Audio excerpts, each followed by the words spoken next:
Captain Jake Morrison stood on the bridge of the UE's Liberty, watching the stars through the massive viewport. The war had been going on for 3 years now, and Earth was losing badly. Every week brought news of another human colony destroyed, or another fleet wiped out by the alien forces. The Galactic Confederation seemed to have endless ships and weapons the humans could barely understand. Jake had been fighting this war since it started. He remembered the first alien attack on Mars Station and how quickly their defenses had crumbled.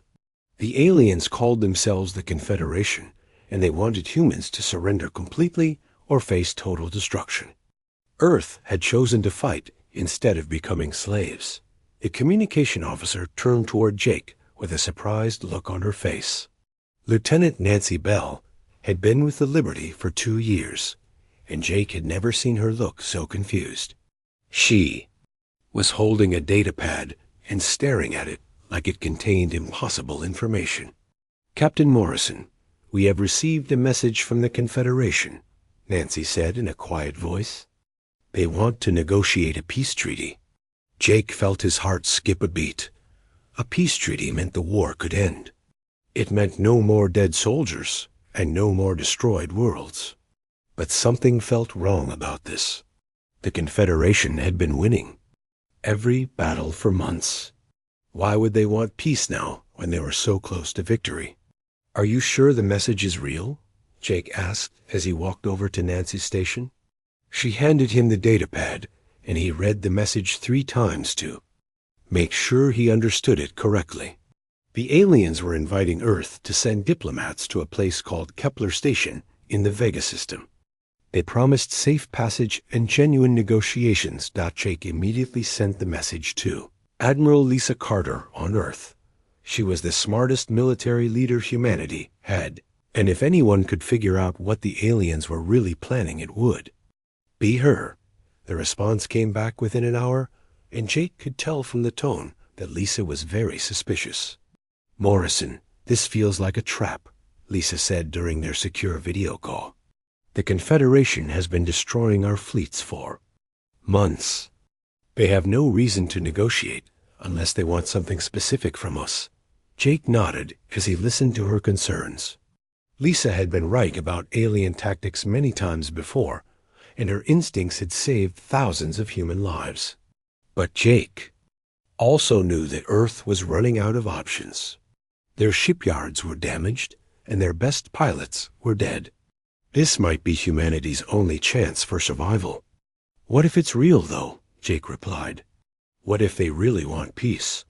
We can't keep fighting much longer, and you know it." Lisa was quiet for several seconds before she spoke again. Jake could see her thinking through all the possibilities and risks. She had aged 10 years during this war, and the stress was showing on her face. Dark circles under her eyes and gray streaks in her hair that hadn't been there when the fighting started. "The Earth Council will vote on it tomorrow," Lisa finally said. "But I want you to start preparing for a diplomatic mission just in case. Choose your best people and make sure they understand this could be dangerous." Jake spent the next day selecting his crew for the potential mission.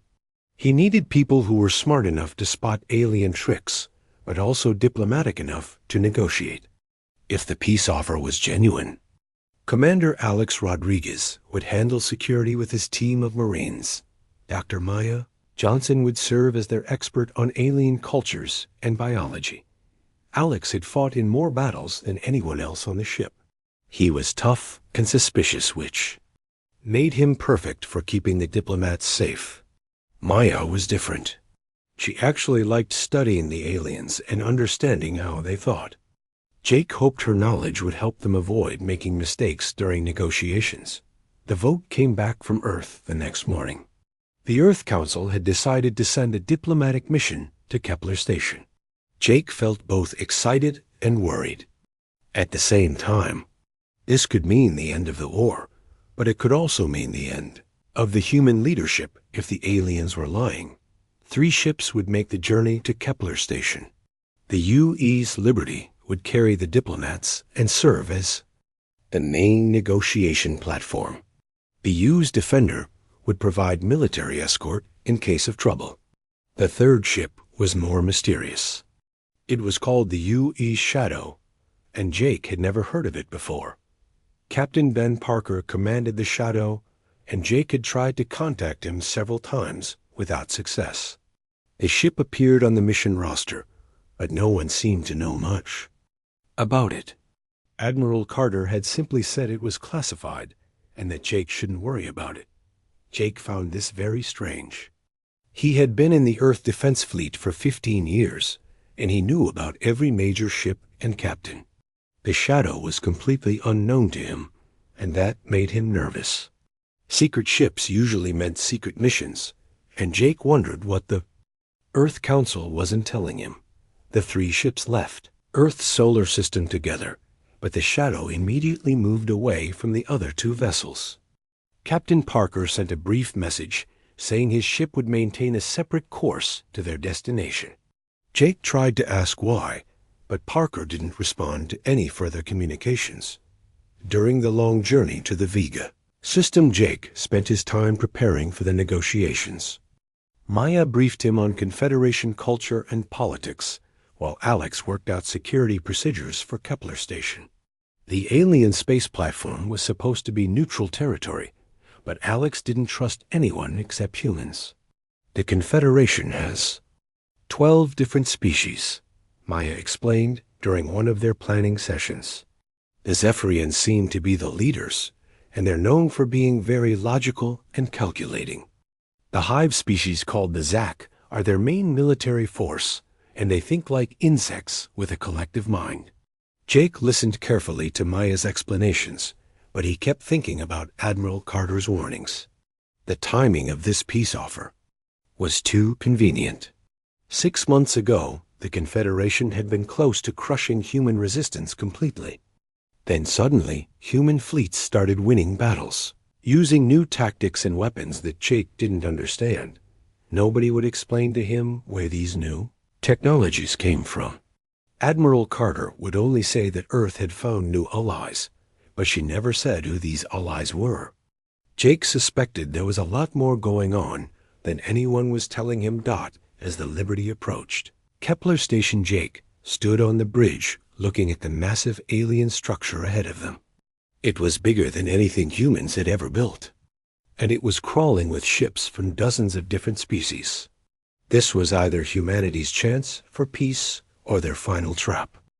Kepler Station was even more impressive up close than Jake had imagined. The massive structure stretched for kilometers in every direction, with docking bays that could hold ships the size of small cities. Alien vessels of every shape and color surrounded the station like a metal rainbow. Floating in space, Jake watched through the Liberty's viewport as they approached their assigned docking bay. He could see dozens of different ship designs that he had only read about in intelligence reports. The sleek silver vessels belonged to the Zephyrians, while the dark angular ships were from the hive species. There were also ships from races that humans had never encountered before. "Captain, we're receiving docking instructions from Station Control," Lieutenant Bell reported from her communications post. Her voice was steady, but Jake could hear the nervousness underneath. They were completely surrounded by alien technology and outnumbered by thousands to one. The docking process went smoothly, and Jake was surprised by how professional the alien controllers were. They guided the Liberty into position with the same efficiency that human spaceports used. Within an hour, all 3 human ships were secured to the station, though the Shadow had docked far away from the other 2 vessels. Commander Rodriguez was the first person to leave the Liberty. He led a team of 6 Marines in full combat armor to secure the docking area and establish a safe perimeter. Jake waited anxiously for Alex's report, while Dr. Johnson gathered her diplomatic materials and cultural analysis data. "The immediate area is clear, Captain." Alex's voice came through the communication system. "But I'm detecting some unusual energy readings throughout the station. The power signatures don't match anything in our database." Jake found this information troubling, but not completely surprising. The Confederation had always used technology that humans didn't understand. What worried him more was Alex's tone. A voice. The Marine commander sounded genuinely confused rather than just cautious. Lieutenant. Colonel Amy Foster was Alex's second in command, and she had the best technical training of anyone on the security team. If anyone could figure out what the strange energy readings meant, it would be her. Jake sent her to investigate, while the main diplomatic party prepared to enter the station. The airlock opened with a soft hiss, and Jake got his first look at Kepler Station's interior. The corridors were huge and designed to accommodate species of many different sizes. The walls seemed to be made of some kind of metal that shifted color as the light hit it from different angles.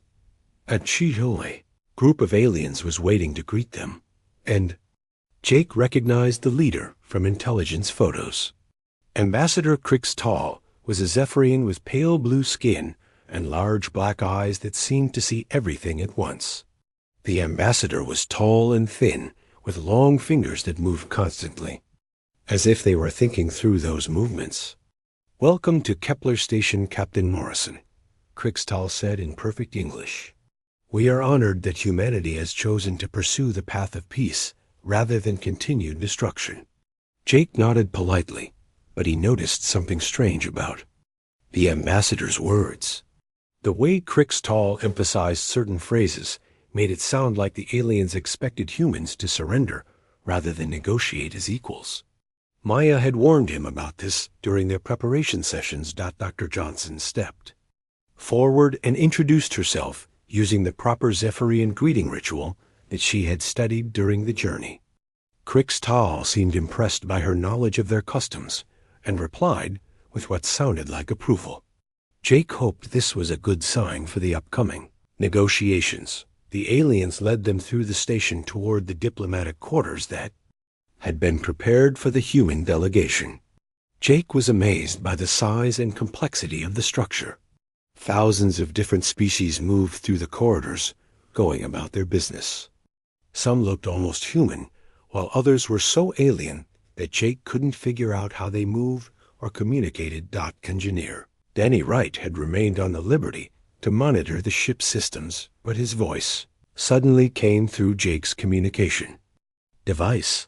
Danny sounded excited and confused at the same time, which was unusual for the normally calm engineer. "Captain, you need to hear this," Danny said in a whisper. "I've been analyzing the station's structure, and the materials don't make sense. According to our sensors, this place is built from substances that shouldn't exist based on our understanding of physics." Jake couldn't respond to Danny's message because they were surrounded by aliens, but he filed the information away for later consideration. First, the strange energy readings that Alex had detected, and now impossible building materials. Kepler Station was becoming more mysterious by the minute. They reached the diplomatic quarters, and Jake was surprised by how comfortable they looked.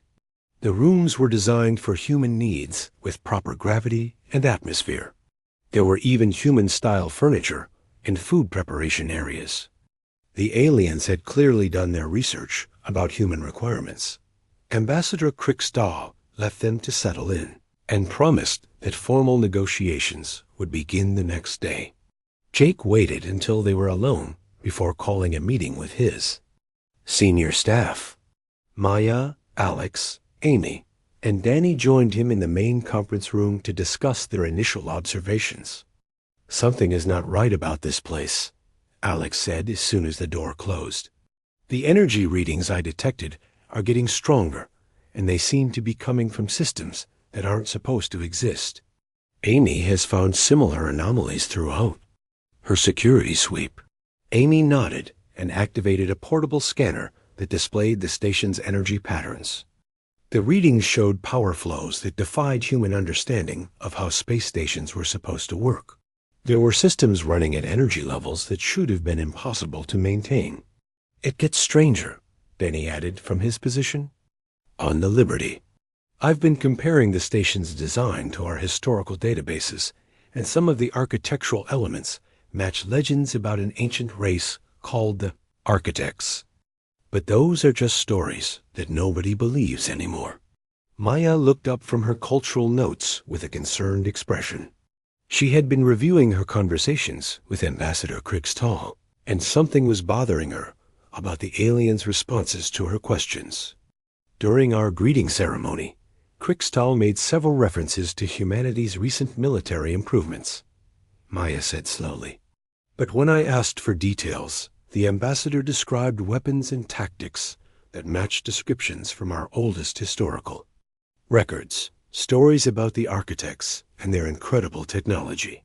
Jake felt a chill run down his spine as he listened to his team's reports. Ancient races, impossible technology, and energy readings that made no sense. Either they had stumbled into something much bigger than a simple peace negotiation, or the aliens were playing a game that humans didn't understand. Meanwhile, in the outer reaches of the Vega system, Captain Parker's mysterious ship, the Shadow, maintained complete radio silence. First Officer Karen Wells monitored subspace communications from her position on the bridge, while the rest of Parker's unusual crew went about their secretive duties. Captain, I'm intercepting Confederation military communications, Karen reported to Parker. They're discussing guidance they've been receiving from an unknown source. The messages are heavily encrypted, but the transmission patterns are unlike anything in our database. Parker nodded without surprise, as if he had been expecting this information. His crew was different from typical human space personnel, and Karen had learned not to ask too many questions about their mission. Whatever they were really doing out here, it was much more important than providing simple escort duty for diplomats. Back on Kepler, Station Jake tried to sleep, but his mind kept racing through all the strange discoveries his team had made. Tomorrow, the formal negotiations would begin, and he would finally learn what the Confederation really wanted from humanity. He had a feeling that the answer would be much more complicated and dangerous than anyone on Earth had imagined. The formal negotiations began in a massive chamber at the heart of Kepler Station. Jake had never seen anything like it before. The room was shaped like a perfect sphere, with floating platforms for each species delegation. Soft light came from everywhere at once, making it impossible to tell where the walls ended and space began. Representatives from 12 different alien species filled the chamber. The Zephyrians sat on elegant silver platforms, while the insectoid hive members clustered together on dark organic-looking structures. Other species that Jake didn't recognize occupied platforms designed for their specific needs. Ambassador Krixtall floated near the center of the room on a platform that seemed to be made of liquid metal. Next to the Zephyrian diplomat was a massive creature that Jake recognized as Hive Queen Zach 9. The insect queen was 3 times larger than any human, and her multiple arms moved constantly as she communicated with her. Swarmed through chemical signals. Jake stood on the human platform with Dr. Johnson and 2 other diplomats from Earth. Had spent the morning briefing him on proper protocols, but nothing could have prepared him for the overwhelming presence of so many alien minds in one place. Let us begin with the terms of humanity's surrender, Ambassador Krixtall announced, in a voice that echoed throughout the chamber. The word surrender hit Jake like a physical blow. This was supposed to be a peace negotiation, not the surrender ceremony. Dr. Johnson immediately stood up and activated the translation system that would broadcast her words to all species present. Her voice was calm, but Jake could see the tension in her shoulders as she prepared to challenge the alien assumption. Ambassador Krixtall, we came here to negotiate a peace treaty between equals, Maya said clearly. Humanity has not agreed to surrender, and we will not accept terms that treat us as a defeated enemy. A sound like angry buzzing filled the chamber as Hive Queen Zach 9 responded to Maya's words. The insect queen's multiple eyes focused on the human delegation with what Jake interpreted as hostile attention. When she spoke, her voice sounded like thousands of insects clicking together. Humans have caused great damage to Confederation forces, the Queen said through mechanical translators. "Your species must pay for the destruction you have brought to our worlds. Surrender is the only option that allows your people to survive." Jake felt his anger rising as he listened to the alien demands. These creatures had started the war by attacking human colonies without warning. They had killed millions of innocent people and destroyed entire worlds. Now they wanted humanity to surrender and accept blame for defending themselves. "We will not surrender," Jake said as he stepped forward. "If that's what you brought us here to demand, then these negotiations are over." The chamber fell silent for several long seconds.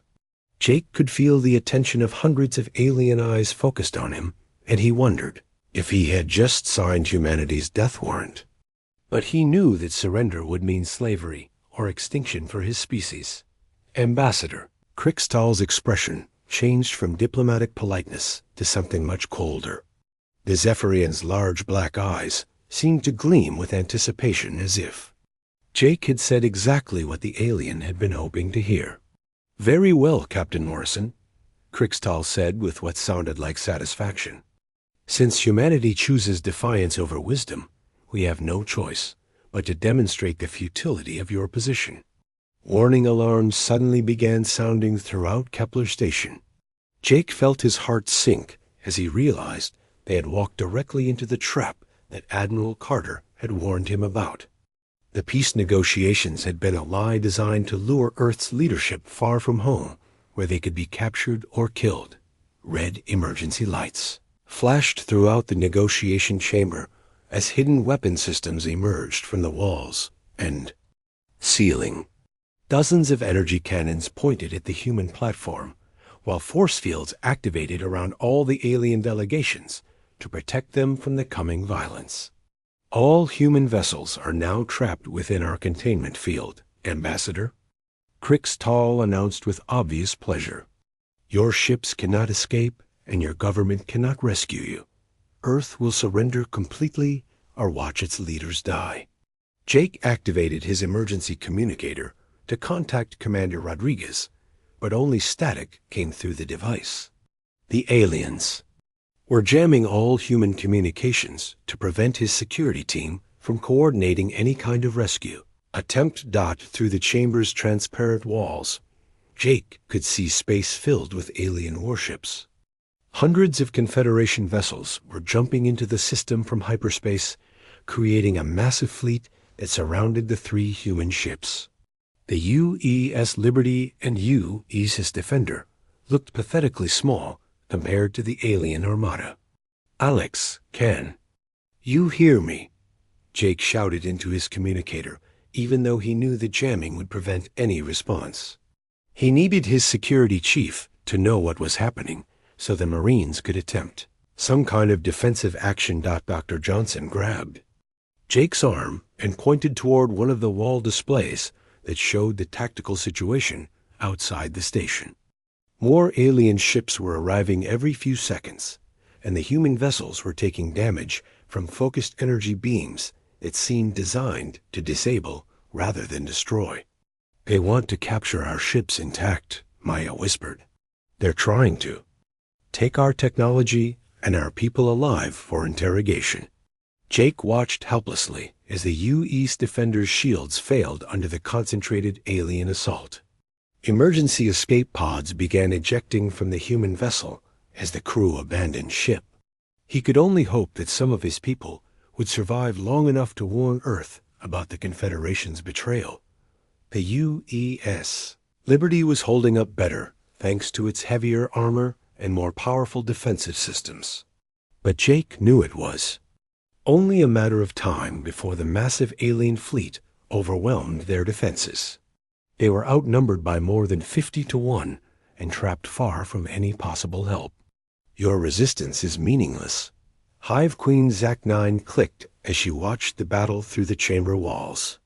"Soon your ships will be destroyed, and your crews will join you in captivity. Earth will have no choice but to accept our terms." Jake felt despair settling over him as he realized how completely they had been outmaneuvered. The aliens had planned this trap perfectly, and humanity had walked into it with their eyes wide open. Admiral Carter's warnings had been correct, but the Earth Council had voted to take the risk anyway. But then something unexpected happened. A new voice came through the chamber's communication system, and Jake recognized it immediately. Captain Parker from the mysterious UE Shadow was finally breaking his radio silence. Humanity didn't come alone. Parker's calm voice announced, "Execute Protocol 7. Jake had never heard of Protocol 7, but the effect of Parker's words was immediate and dramatic. Strange energy signatures that had been dormant throughout the system suddenly came alive. Ancient technology that had been sleeping for millions of years began to awaken. The aliens in the negotiation chamber looked confused and frightened as their instruments detected power sources that shouldn't exist. Ambassador Crickstall's confident expression changed to one of growing alarm as readings showed impossible energy levels building throughout the Vega system. "What is happening?" the Zephyrian diplomat demanded. "These readings are not possible. There should be no active technology in this system other than our own." Jake felt hope returning as he realized that Earth had kept one final secret from the Confederation. Whatever Protocol 7 meant, it was clearly something the aliens had not expected or prepared for. The trap might have been sprung, but humanity apparently had one last card to play. Outside the station, massive structures began emerging from what had appeared to be empty space. Ancient defense platforms that had been hidden for eons suddenly revealed themselves as their cloaking systems. Deactivated.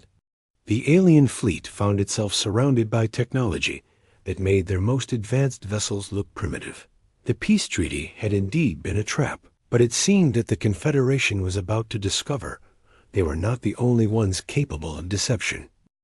The UE's shadow began changing before Jake's eyes as he watched through the negotiation chamber's walls. The ship that had looked like a standard human vessel was transforming into something completely different. Parts of its hull were shifting and rearranging while new weapon systems emerged from hidden compartments. "Captain." Parker's voice came through the communication system again, but this time he wasn't alone. Another voice spoke alongside him, and it didn't sound human at all. The second voice was like music mixed with the sound of wind through crystal caves. "Greetings to the Galactic Confederation," the strange voice said. "I am Sage of the Architect Council. We have been watching your actions with great interest, and we are not pleased with what we have observed." Ambassador Crickstall made a sound that Jake had never heard from a Zephyrian before.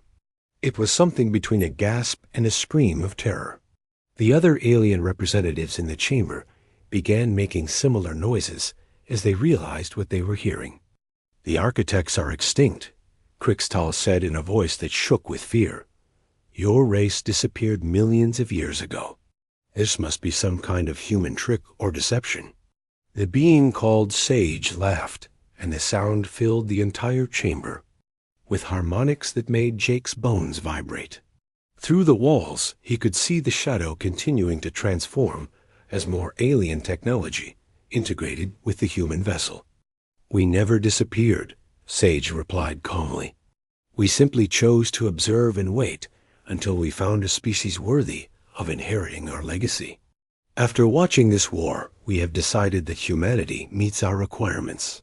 Jake felt his mind reeling as he tried to understand what was happening. The architects were legendary throughout the galaxy.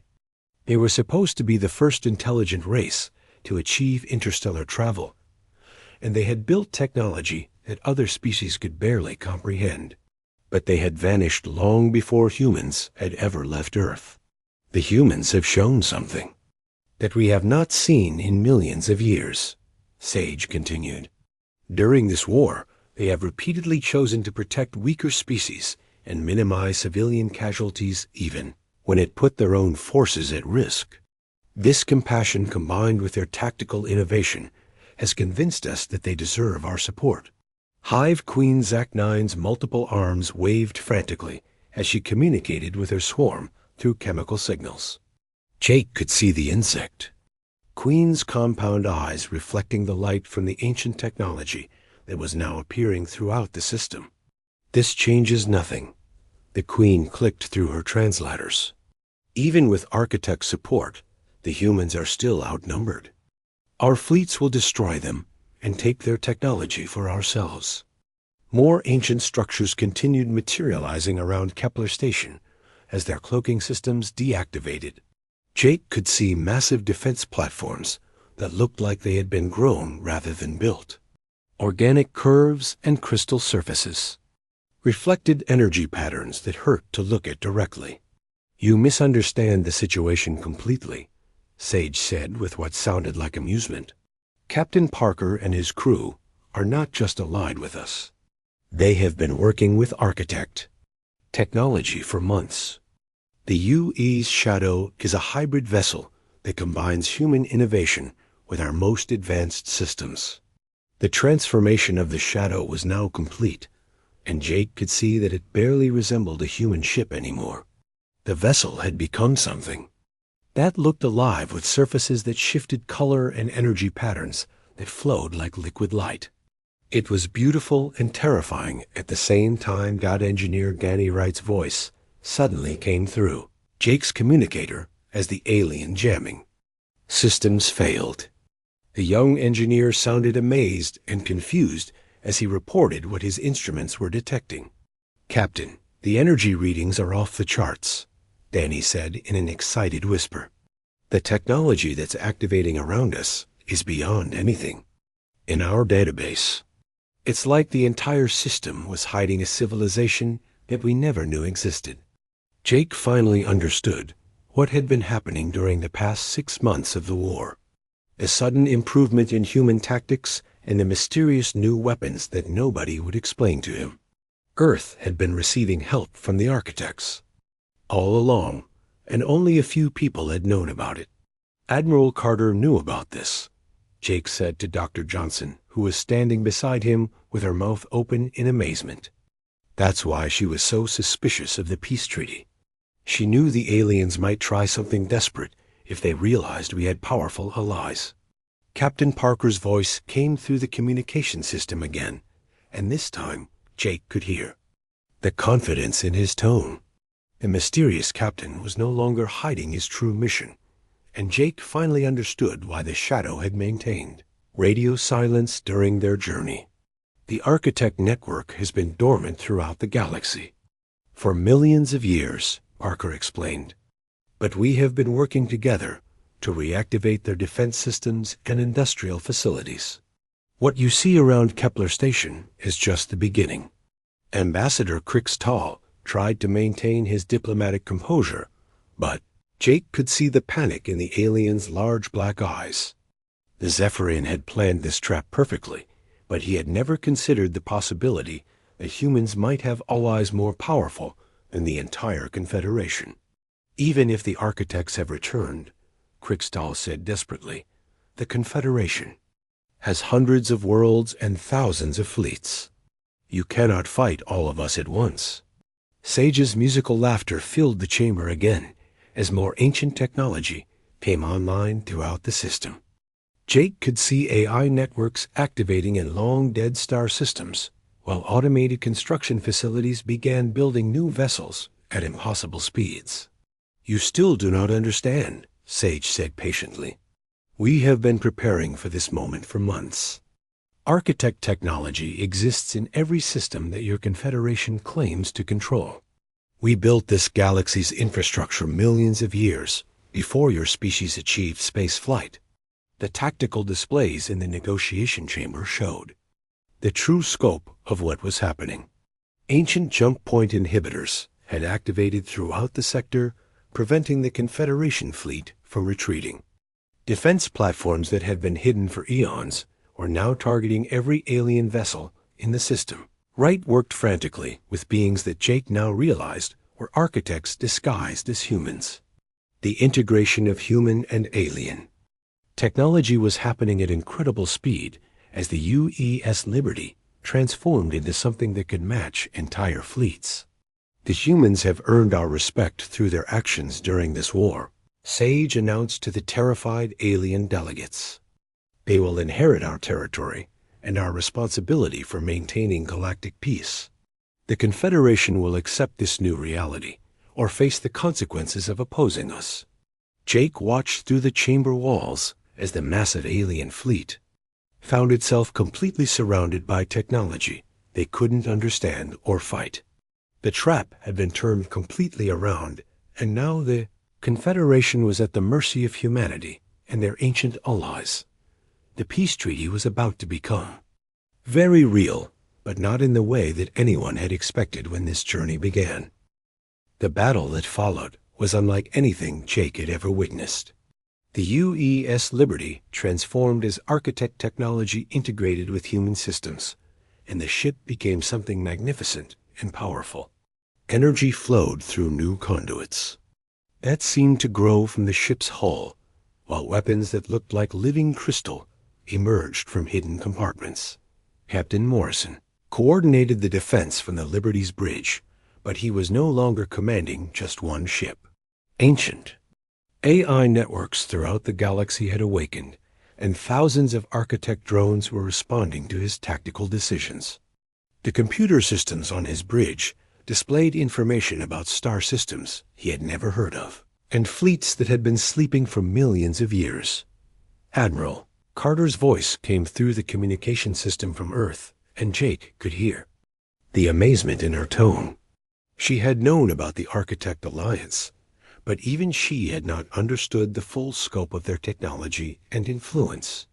Morrison, we're receiving reports from across the galaxy, Lisa said as data flowed across the Liberty's main screen. Architect facilities are coming online in every major system. The Confederation's supply lines and communication networks are being systematically disabled. The alien fleet around Kepler Station tried to fight back, but their weapons were useless against technology that was millions of years more advanced. Confederation ships fired everything they had at the ancient defense platforms, but their energy beams simply disappeared into absorption fields that converted the attacks into more power for the Architect Systems. Ambassador Krickstall watched the destruction of his carefully planned trap with growing desperation. The Zephyrian diplomat had spent months organizing this ambush, and now his own forces were trapped and helpless. Jake almost felt sorry for the alien as he realized how completely outmatched the Confederation had always been. "We surrender," Krickstall announced suddenly as another wave of his ships was disabled by architect technology. The Confederation requests immediate ceasefire and negotiation for new terms. Jake looked at Dr. Johnson, who nodded her approval. Maya had studied Confederation culture enough to know that this surrender was genuine. The aliens had no choice but to accept whatever terms humanity and their allies offered them. All Confederation forces will power down their weapons and prepare for inspection, Jake announced through the station's communication system. Any vessel that fails to comply will be disabled by our defensive systems. The surrender happened quickly as alien commanders realized they had no options left. Hundreds of warships that had moments before been preparing to destroy the human fleet now drifted helplessly with their power systems shut down. The trap had become a complete victory. For humanity. Sage materialized in the negotiation chamber, and Jake got his first look at an actual architect. The being was tall and elegant, with features that seemed to shift between solid matter and pure energy. Its voice still sounded like music when it spoke, but now Jake could see the intelligence behind those strange crystalline eyes. The Confederation will accept new leadership, Sage announced to the terrified alien delegates. Humanity has proven worthy of inheriting architect territory and technology. You will serve as junior partners in maintaining galactic peace rather than conquerors seeking to dominate weaker species. Hive Queen Zach 9 made angry clicking sounds as she communicated with her swarm, but Jake could see that even the insect Queen understood she had no choice. The architect technology surrounding them could destroy every Confederation world in a matter of hours if they chose to resist. What guarantees do we have that humans will treat us fairly? Ambassador Crickstall asked in a voice that shook with fear and anger.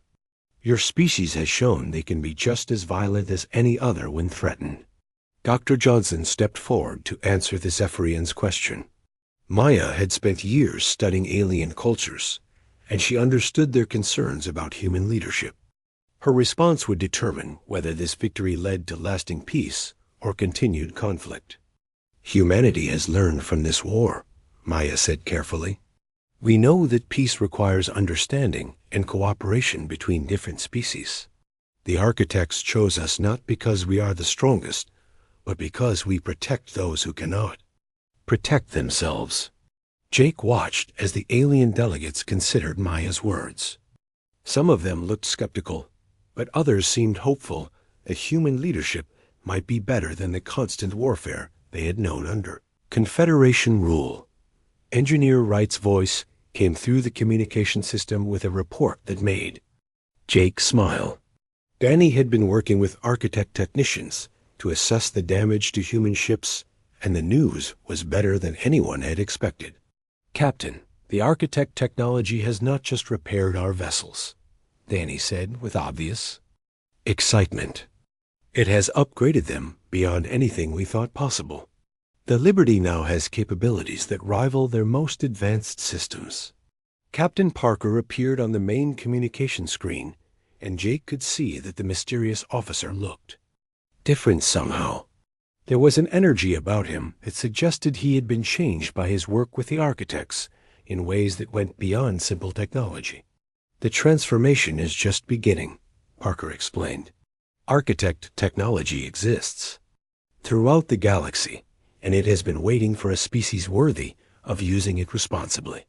Humanity has passed that test through actions during this war. Jake realized that Parker and his crew had been testing humanity just as much as they had been fighting the Confederation. Every battle and every decision had been observed and evaluated by ancient minds that had seen civilizations rise and fall for millions of years. There are other young species throughout the galaxy, Sage added as holographic displays showed star maps with thousands of inhabited worlds. Many of them have been oppressed by the Confederation or other aggressive powers. They will be looking to humanity for guidance and protection. The responsibility of what they were being offered struck Jake with full force. Humanity was not just inheriting advanced technology, but the obligation to maintain peace throughout the galaxy. It was both an incredible opportunity and a terrifying burden. Admiral Carter's image appeared on the communication screen, and Jake could see that. She understood the magnitude of what was happening. Earth would need to completely reorganize its military and government to handle their new role as galactic protectors. We accept the responsibility, Lisa said after consulting with the Earth Council. Humanity will work with the architects to maintain peace and protect those who cannot defend themselves. The peace treaty that was signed that day was very different from what anyone had expected when the negotiations began.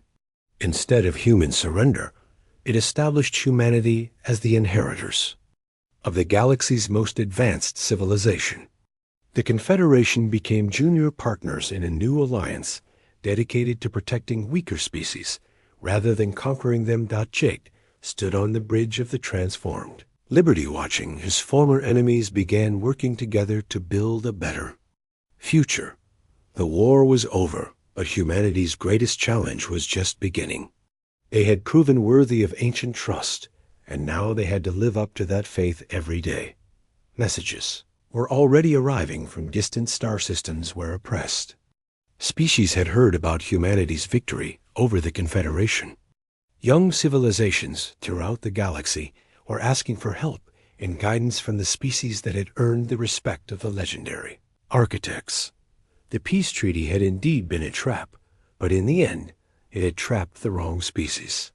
Humanity had not arrived alone, and now they never would be alone again as they began their new role as guardians of galactic peace.